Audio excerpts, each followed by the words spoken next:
Hey, good morning. So, this morning I want to just touch on the place of loneliness and rejection we had yesterday. And it just actually showed me how quickly our minds can get closed off. How quickly, if we're not paying attention, if we miss it, how quickly and suddenly the enemy's got you in a corner and he actually closes you off and he closes your mind off and you can't even think clearly. You can't even think at all sometimes, probably. Because as I was done with the message yesterday, 6 minutes before I uploaded it, I had a friend. I don't touch my phone until the messages and stuff goes out. But 6 minutes before I uploaded the message, there was a message from a friend going, "Hey, is everything okay? Where's our message this morning?" You know, and after the message went out, I've people reaching out. They're like, "Dude, you're right." And one person in particular said, "Dude, we can always braai." But he's a bit far away, so it's a bit fair for a braaitjie.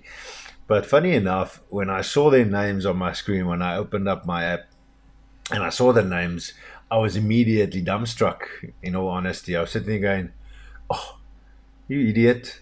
There's people right there." And the thing is, we all have this particular feeling toward. I mean, there's many people in my life who I know I can reach out to, and it's not that have different ratings, and certain people have different things that you share with them or speak to them about, or whatever the case may be.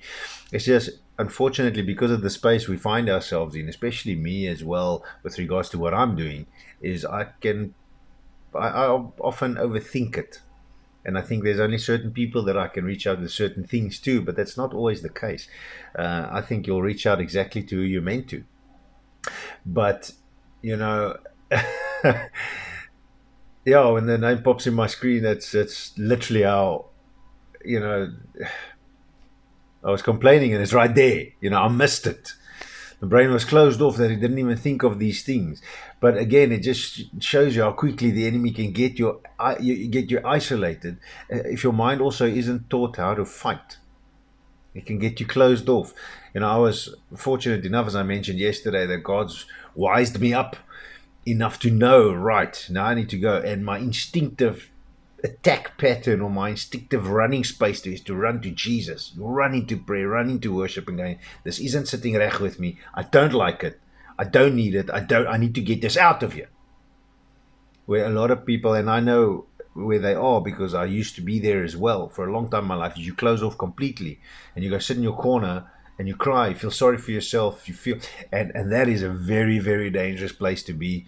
That space have cost people lives, unfortunately.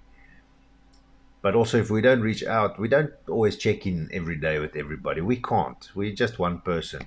So we can't check in with everybody. But that's why we have all these people around us. So we do check in from time to time. But also, they're not going to know what you're dealing with if you don't speak to them. Same as I said yesterday, you have to have conversations. If you build your relationships with people around you, your friendships and stuff, if that stuff is strong, your friends are going to know whatever it is you're dealing with. You know what I mean? So and in these moments where you get lonely and when you get stuck and that sort of thing, the only verse that stand out for me this morning is James chapter 4 verse 7. It says, therefore submit to God, resist the devil and he will flee from you. Draw near to God and he will draw near to you, the beginning of verse 8. So draw near to God and he will draw near to you, but submit to him, resist the devil and he will flee. Not he may, he might, maybe. He will flee. He has to. When God is in the room, when Jesus is in the room, my friend, the enemy can't be there. So I want to encourage you with that is just have the Lord on your side. You have to resist him. He's not going to go away by himself. If he gets in and you don't do anything, he's going to have a ball. He's going to have a field day. And he's going to beat you. Alone, he's going to beat you. The enemy is not to be trifled with. He's definitely a worthy adversary, so to speak. But with Jesus, he's not even close. So get Jesus on your side. Submit to God. Draw near to God and he will draw near to you. So just a quick message this morning to train your brain. Be transformed by the renewing of your mind. Have the Holy Spirit come in and teach you and change you. Change your instinctive patterns. Keep your mind fit by spending time with God, spending time in prayer, spending time in his word, spending time in worship, and build your friendships. Have regular conversations with your people all the time. Check in with them. Hey, how's it going? How's work? How's this? How's that? Tell them about the nonsense about bumping your toe and, this Ochi across the road here did something weird yesterday. Tell them that stuff. Because I feel even in that, we learn muscle memory of our mind with certain people. And certain things always stand out with certain people. For me, so I'm sure would be the same for you. Certain things stand out, certain things stick out. You know what I mean? So in those moments, it's important to remember them. So I think then when the attacks come and you get isolated and you get into the space of your back is in the wall and it's time to fight now, then these things will automatically start popping in by way of that memory and stuff. So you learn to, it becomes an instinctive thought. So the instinct shouldn't be to run and hide away. The instinct should be, as we roared yesterday at it, you know what I mean? So roar at it, because the Lion of Judah, my friend, is on your side, man. Submit to God, resist the devil and he will flee. Draw near to God and he will draw near to you. And remember, and remember again, and then you remember, and then you remind yourself to remember that your people are there. Don't forget about them. Even if you have particular ones for particular things that you can only have particular conversations with, that's okay as well. It doesn't mean anyone is any more or any less than anybody else.